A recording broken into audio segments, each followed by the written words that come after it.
Hi, I'm Cassie and I'm from the Carers Place. Today we've got Jessica Donovan here. She's the founder and naturopath of Energetic Mama, an amazing online resource for busy mums and their kids. Her goal is to support and motivate mums to nurture themselves, revitalise their health and energy every day so they can keep up with their kids. Fresh local produce is central to Jessica's message, and as a busy mum of 2 young kids, she knows firsthand the complexities and balancing act it takes to manage the whole family's health. Jessica has been my naturopath for many years and has helped me and my family make significant positive changes in our lives. She's realistic and down to earth, and I'm really excited to have you here with us today, Jess. Thanks for being here. Thank you. What a lovely introduction. It's good to be here. I'm very excited to be here too. I'm so excited to be talking to you. It's been a long time since I've seen you. So how about you just tell us a little bit about yourself, in your own words, what you do and why you're so passionate about it. Sure. So, I guess going way back, I think that my interest in naturopathy stemmed really back from when I was a teenager and I was having my own hormonal health issues, and went to the doctor, and the only sort of advice or recommendation they gave me was to go on the pill, and I was diagnosed with polycystic ovary syndrome. So that was, and the pill was great at the time. It sort of fixed all my symptoms and I thought I was cured. I had really bad acne and I had periods that were all over the place. So of course going on the pill regulated my periods and cleared up my skin, which is really all I wanted as a 16-year-old. But then, you know, a few years later, when I came off the pill thinking that I was all cured, I was in for a rude awakening when my skin flared up even more than it had ever before. And so that made me realize then that the pill was just sort of a Band-Aid solution. It got rid of the problem but when I came off, it came back. And I went sort of on and off it for a few years before sort of looking down the alternative route and going to a naturopath and completely changing my diet. And the changes were huge and they were more long lasting. So that's really what got me into naturopathy in the first place. And I started studying naturopathy myself. And then, you know, quite a few years later, I had children of my own, and that's when I really started specialising in mums and kids' health. And that was really because of the mums and kids that I was seeing in my naturopathic clinic that were, mums that were tired and stressed and overwhelmed and had hormonal issues themselves. Diet makes a huge difference in these sorts of conditions and that sort of thing. And then kids' health as well, that these mums that I was seeing would bring their kids to come and see me. And so I started getting really good results with things like eczema and boosting the immune system and asthma and tummy issues and that sort of thing. So that's the route that I go down now is working with mums and kids to help to optimise their health. Excellent. And tell us a little bit about where you are at the moment, Jess. Yeah, so me and my family are on a big adventure. As you can see, I'm not in a studio. I'm in my caravan. So we're Brilliant. 7 months into a big 12-month adventure around Australia. So we left Adelaide in December. And it is now nearly August. So we've sort of travelled all the way across the Nullarbor, up the west coast, through the Kimberley, and now we're in the top end, escaping the southern winter. So Beautiful. It's just an amazing experience that we're having. And I'm so fortunate to be able to sort of take my work on the road with us as well. Yeah, awesome. I absolutely love it. And we're hoping to do the same next year. So go you. So exciting. You talked about overwhelm and helping mothers in regard to being overwhelmed and overcoming that tiredness and that whole stress mindset, if you like. So can you explain to us then, why do you think nutrition is so important in dealing with or helping overcome that overwhelm state? Yeah, definitely. So I guess nutrition is, at the core, nutrition fuels us. It's what our body requires to fuel our body physically, mentally, and emotionally. So I guess physically, the nutrients within our food, they help to power our mitochondria, which are our little energy-making machines within our cells. So if our mitochondria don't get enough nutrition, then we don't produce enough energy, basically. Okay. So we get tired all the time. That's one little sort of element of tiredness and energy levels. Nutrition is also really important in the stress response. So we can't have a healthy stress response if we don't have the right nutrients, which basically means we become overwhelmed at, at even maybe the littlest things, and they all sort of pile on top of each other as they do when you're a mum, and we just feel like we can't cope anymore. So nutrition can really help to beat those feelings of overwhelm if we're adequately providing nutrients to our adrenal glands. Nutrition fuels our immune system so we get sick less, and of course it has a big influence on our gut health as well. And when we think about gut health, it's not just bloating or irregular bowels or anything that we're talking about. That's part of poor gut health, but our gut health has a huge impact on our mental health. So if we're eating foods that aren't nourishing our system and they might be toxic to our system, our gut health will be affected negatively, and then that can affect our mental health negatively as well, because a lot of our feel-good neurotransmitters like serotonin and dopamine are that they're produced in our gut. So they rely on good gut health to be produced in adequate levels. Okay, so you talked about adrenal health. What does that mean?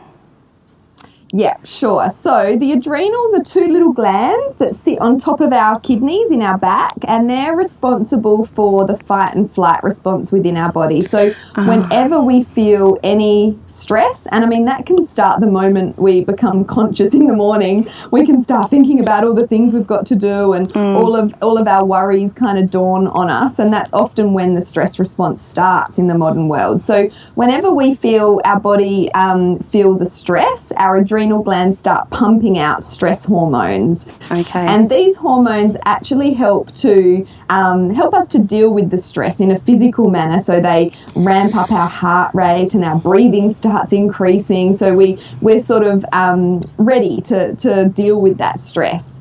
But of course, in the modern world, our stresses sort of come up a lot more than they did, say, when we were cavemen or cavewomen.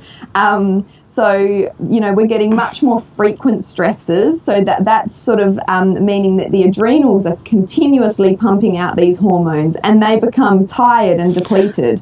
And that's when we can become tired and depleted and get those sort of symptoms of adrenal stress, which one of the big ones is feeling tired but wired. So, you're sort of dragging your feet around all day, but then when it comes to bedtime, you just can't go to sleep.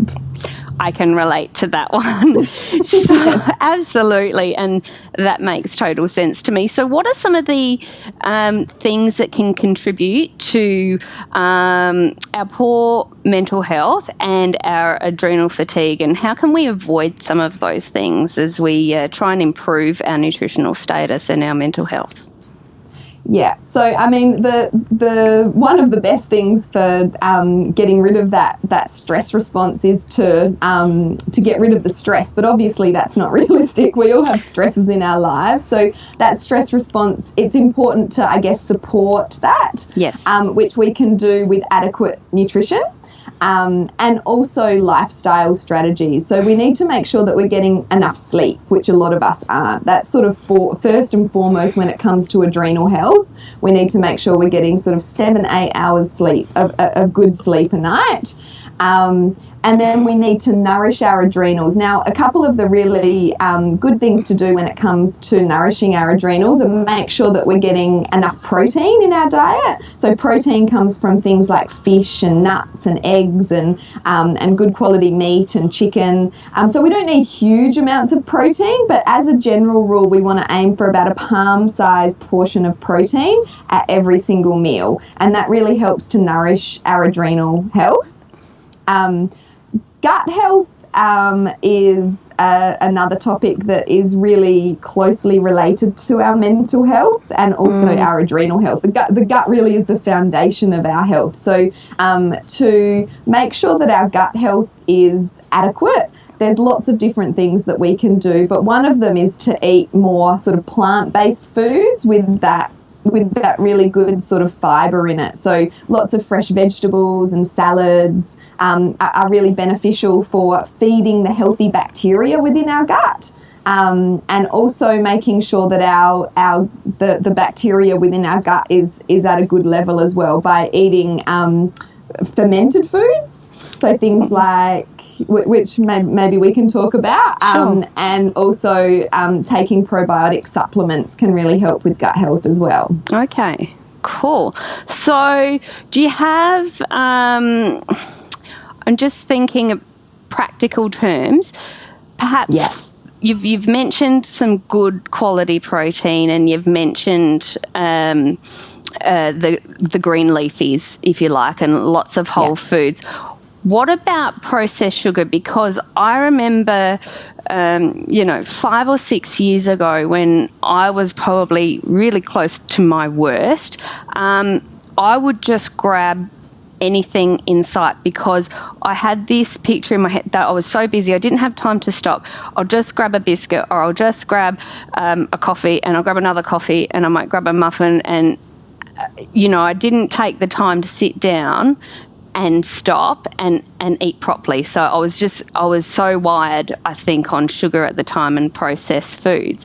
So what do you think are some of the ways that we can avoid this and make some little changes that aren't expensive but will have a profound impact? And then, let's talk about some of the fermented foods and what you mean by that, because I'm sure that everyone's going, oh, fermented food. What is that? Oh, don't know. So, that was probably a long-winded question, but if you can just, touch on some of those things, that'd be great. I'm glad you brought that up. Yeah, because it is a cycle. Like we end up stressed, so we're tired, but we're not sleeping enough. So we end up, in the morning we're tired, so we might drink too much coffee. We might start the day with too much sugar. And then that just leads us to be, it might give us a burst of energy quickly, but then we end up down here again. So we're reaching for more sugar, and then we're not able to sleep that night, and the cycle goes on. So it's really about breaking that cycle. But when we're in it, it can feel like it's just way too hard to get out of it, especially if we're in a carer role, because, we've got so much to think about, and our own needs generally don't come, anywhere near the top of the list. So I would say, to think about little things that you can do. And sugar does really have a detrimental effect on our stress response and on our gut health as well, and on our energy levels. Like I said, we get that big boost and then we crash back down. So my approach really is more about getting the good stuff in, and that will naturally sort of crowd the bad stuff out, because I think a lot of diets that people go on, whether it's to lose weight or, to start a bit of a health kick, say, right, you can't have this, you can't have that, you can't have that, you can't have that, and that just makes us more overwhelmed. And rebellious. I think, Exactly. we can go for a couple of weeks and then we go, oh, it's all too hard. And like you said, overwhelm again. Yes, and we all know sugar's not good for us. We all know we shouldn't be, grabbing that donut at morning snack, or that, reaching for that third coffee. We know that those things aren't good enough, so aren't good for us. So I think adding in nutrition is a really good place to start. So really thinking about that protein that I talked about. Yep. So what could you have at breakfast time that will include some protein? And say you might have some scrambled eggs on a piece of, good quality rye bread. Like that's a really good start to the day. And then that will naturally crowd out maybe that muffin or that sugary breakfast cereal, or even maybe replace the nothing that you were having. So it will energize you for the day. So I think starting with breakfast is a good start. So the protein, I don't know, people might not know this, but protein certainly makes you feel fuller for longer.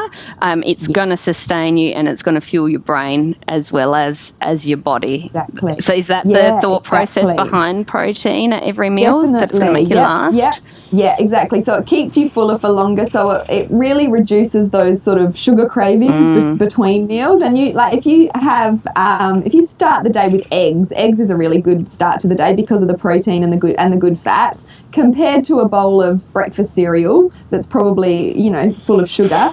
It's and you take note of how long it takes you to feel hungry again. The differences are huge.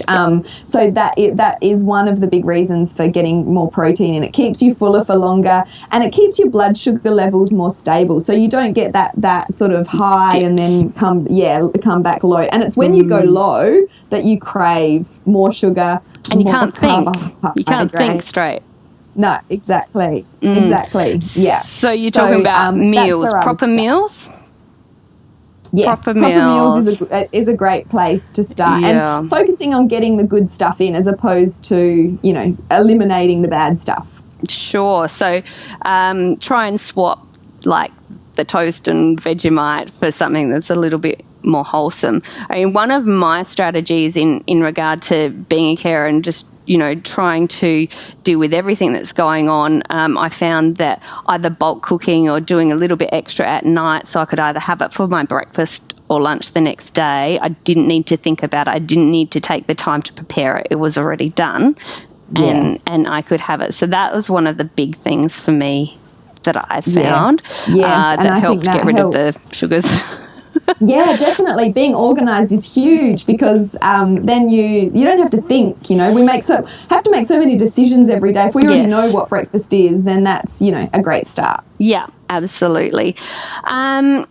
So perhaps some of the positive changes you've already talked about. So some good meal choices.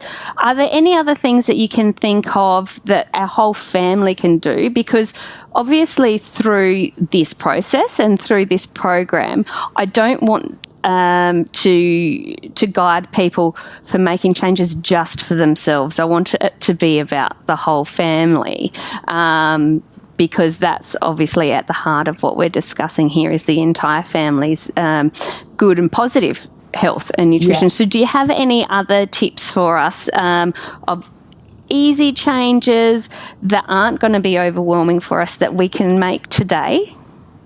Yeah, I love that approach because I think it's really important to get the whole family on board. And in the people that I work with, I encourage mums to get, not just to change their own eating, but to change the whole family's eating. Because if you shouldn't be eating sugary breakfast cereal for breakfast, then your kids probably shouldn't either, or your husband shouldn't be either. So trying to get as many people in the family on board as possible is really important, I think, and making a lifestyle change as opposed to we're just doing this for 2 weeks and then we're going to go back to our old way. So looking at it as a long-term change is really important. So not all at once. Yeah. No, not all at once. Yeah, exactly. So most people do better with just sort of small steps. So breakfast, like I said, is a really good start. But maybe for your family, you might all sit down and eat dinner together. So maybe dinner is where you start. There's no sort of hard and fast rule. It just you've got to make decisions, I guess, based on your lifestyle. So another really good, lunch is another good thing to talk about because a lot of people really have sandwiches at lunchtime or rolls or, something bread-based. Yes. And And that's fine to do, but you need to think about how you can add more nutrition to that lunch. So maybe you could add, a big heap of salad to your sandwich as a step one, or maybe you could swap your bread for a big salad. So we talked about protein. Another big thing that's going to make big changes to the way that the whole family feels is getting in more vegetables and salads. Like no matter what sort of, diet sort of you're looking at, whether it's paleo or vegetarian or vegan, or there's so much different information out there, it can be confusing. But the one thing that everyone agrees on is that we need to eat more vegetables and salads. They're really lacking in our diet, and that's where most of the nutrition in our food is. So looking at ways that you can get more veggies and salad into the family's diet. And a big thing that I talk about in my Natural Super Kids course, which is focused on kids' health, is to not just wait to dinner to do the veggies, which is a lot of what families do. You know, they have cereal or toast for breakfast, and they're having sandwiches for lunch, and they're having their packet snacks, and then they're having, you know, veggies at dinner time. But that puts a lot of pressure on, you know, needing to get those veggies into the kids at dinner time. Yeah. Whereas if we try and get them in throughout the day, it reduces that pressure at dinner time, and it generally means that there's more exposure to those vegetables and salads throughout the day. So putting some sticks of cucumber in the lunchbox, or some cherry tomatoes, or some red capsicum strips, or some leftover steamed veggies from the night before, or adding like a veggies and into a pasta that you can pack into their lunchbox. So many different ways that you can do it. And for some families, you might need to start really slowly, because there might be fussy eaters or picky eaters. But that's one of the big things that I would say is getting more veggies and salads in. You can do like a soup in the cold weather, an after-school bowl of soup to get veggies in. Yeah, absolutely. Or like in the summer, you might do a smoothie that's got a bit of cucumber or a bit of spinach or a bit of mint or something in it. And it's surprisingly delicious. Like, I'm a convert, and I used to go, oh, cucumber in your smoothie? Are you kidding me? But it's really fresh, and really palatable. But for us, because you're in the warmth at the moment up in Darwin, but we're freezing here, so I'm a huge fan of soups right now, and a range of different soups, be it from smooth to chunky and whatever. And, you know, you can get so many nutrients into a soup, especially without people knowing. And if you don't like particular vegetables, you can still put them in and blend them up, and you don't know that you're having them, which is fabulous. We did miss out on the fermented foods. I was just thinking that as well. Something just clicked in my brain at that same time. So, fermented foods.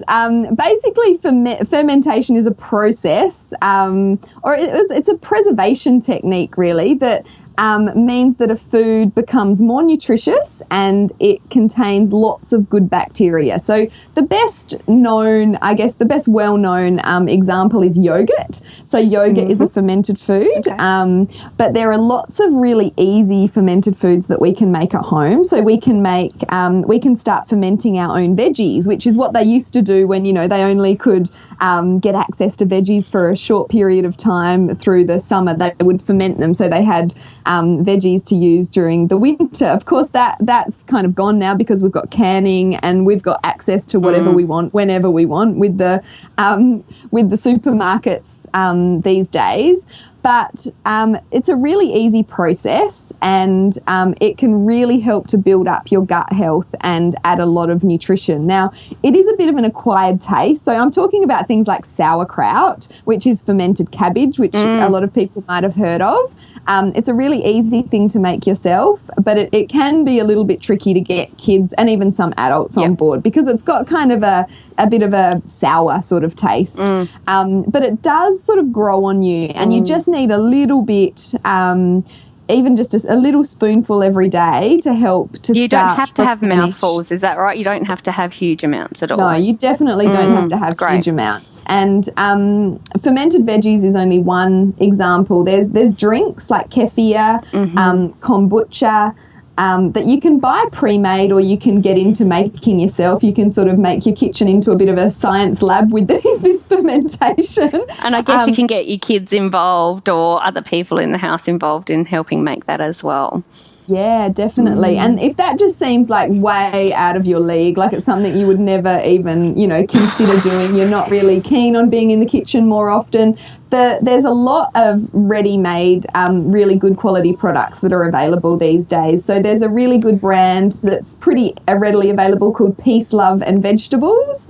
I think they're made in Byron Bay, and they do really good fermented veggies. So, you know, even just, they're expensive. Like, you do pay sort of $10-ish for a jar, but like I said, you don't have a lot. And just a little spoonful every day will really start to build up your gut health, which, like I said, is the foundation of of everyone's health. So, you know, if anyone watching this is obviously a carer, so they're caring for someone who is probably having health issues or health concerns of some sort. So working on building up that gut health in the whole family is probably one of the you know, real priorities. And, you know, I wasn't going to talk about this, but it seems really appropriate. So Jessica helped me significantly starting back, I guess it was 2.5 years ago, 3 years ago with Matthew's health, my son. So he had cystic fibrosis, but also a head injury, and his mental health was not very good at the time. And what we saw in a very short period of time is that we really concentrated on Matthew's gut health, and within a matter of 3 or 4 months, I don't know if you remember, Jess, his whole outlook changed. He was brighter, he was more engaged to speak, he was happier in himself, he started being able to talk to other people and articulate himself, and a whole range of other things happened for him health-wise that improved. So it wasn't just his gut, but it was his lung health that improved, his mental health. It was really quite systemic. So for me, I'm really I can get overwhelmed by these sorts of changes and things that I don't know. But it is, like you said, one thing at a time. And there are so many resources online, and I'm sure on Jessica's website as well, on how to make some of these changes simply, like the kefir or the kombucha, or like the fermented vegetables. So you're a wonderful resource. I thank you so much. Have you got anything else that you'd like to add? And of course, please tell us how we can find you. Yeah, well, I guess like we've you know, talked about a lot of different things today, but yeah, I think starting off small is my big message. So don't feel overwhelmed by, oh, now I've got to, you know, what's this gut health and what's this adrenal health, and now I've got to get more nutrition in. So I don't want people to leave sort of feeling more overwhelmed. Maybe just write a list of some of the things that sort of really hit home with you about what we've talked about, and just start looking into them one by one. Like Cassie said, you can go to my website, which is energeticmama.com. And I think you'll probably put a link to that. Hey? Yeah, absolutely. Yeah. And so I've got blogs and things that can help with, you know, things like making fermented foods and getting more nutrition into your kids' diets. There's recipes. There's all sorts of resources that you can get there. And I'll put those links up for you. Yeah. Thank you. But just really making sure that you break it down and just make a start. Any start, any step forward. It's all those little steps that end up making a big difference in the health of your family. Excellent. Thank you so much, Jessica. So Jessica is at energeticmama.com, correct? Yep. Excellent. Thank you so much for being with us today. I really appreciate it. Thanks, Cassie. It's been lovely talking to you. Okay, bye. Bye.